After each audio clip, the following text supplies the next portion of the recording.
Hey everybody, it's Jeff. I'm going to release some screencasts tomorrow morning on such things as how to create a good thesis statement for Project 2, how to find that extra article for the author you've chosen. So, again, in addition to the book you've chosen, you're going to read that same author writing for a more specific and kind of technically sophisticated audience. So if you're having trouble kind of figuring out how to find that other source, I'm going to walk you through that process as well. And we're going to look a little more generally about how to do a rhetorical analysis, focusing on either the content and or the context of the pieces you're looking at. But I did want to shoot out this quick screencast today because I came up with a fourth response for us that you don't have to watch the presidential debate tonight to do, but it might be more fun for you, or you might find a little more dynamic to do while you're watching the debate. Again, if you happen to be available or are planning on watching the debate anyway, I thought it might make sense. So let's take a look at that. If you scroll on down our schedule page, you'll see the fourth response is now linked there. Again, it's not due till 5 p.m. on Monday, and you're welcome to do it any time between now and then. You are going to have to watch at least a significant amount of the debate, and I thought, again, if you're going to watch today, you might as well do it tonight. But you can always watch a recording of it later, and I'll put some links tomorrow at different places you can watch the debate online if you don't catch it tonight. So anyway, let's take a look at the response. So once again, usually I ask you to make three comments. One is in response to a prompt, and then two are comments you make in response to some of your peers' comments. This time I'm just going to ask you to make three straight comments, none of which are in response to your peers, although you're welcome, of course, to comment on some of your peers' comments if you'd like to. So here's how it's going to go. You can watch the debate, or you're going to watch the debate sometime either tonight or in the future. We're going to take another look at stasis claims, which were the focus of our last response, and we had a little lesson about that earlier in the week. But here I thought we'd take a look at how do stasis claims happen, not just in written pieces, but kind of in impromptu discourse, when we're just kind of talking live or in real time, particularly when two people are arguing about something or representing different sides on the same issue.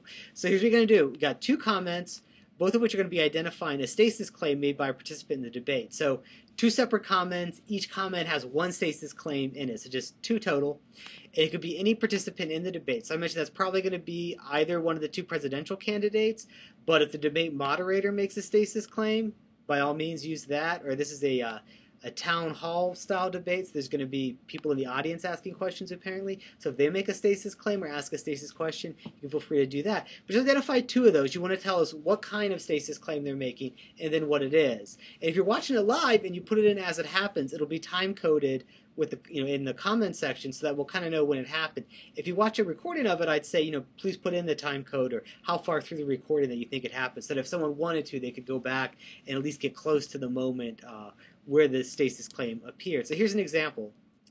If you're doing a recording, you could put, say, if it was 22 seconds, so 0 hours, 22 minutes, into it.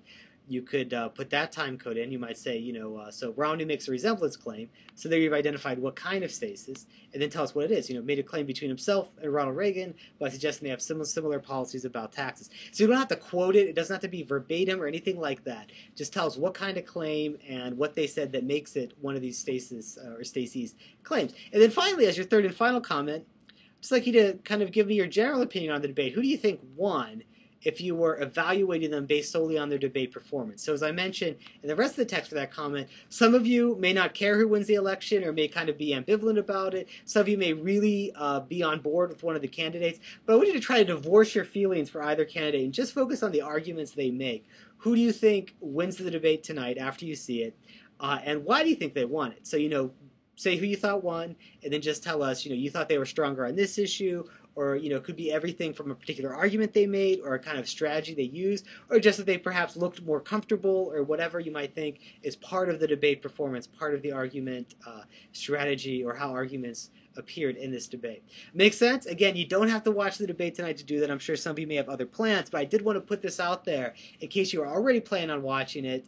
You could do this while you're watching it. It might make it a little more fun. I'll be watching the comments as they appear, and I'll be interested in seeing if anyone who does put the comments in live, what's jumping out at you as it's happening. So anyway, that's your fourth response. Do it before 5 p.m. on Monday. Once again, I'll be back very soon tomorrow morning with some other screencasts about different components of writing Project 2.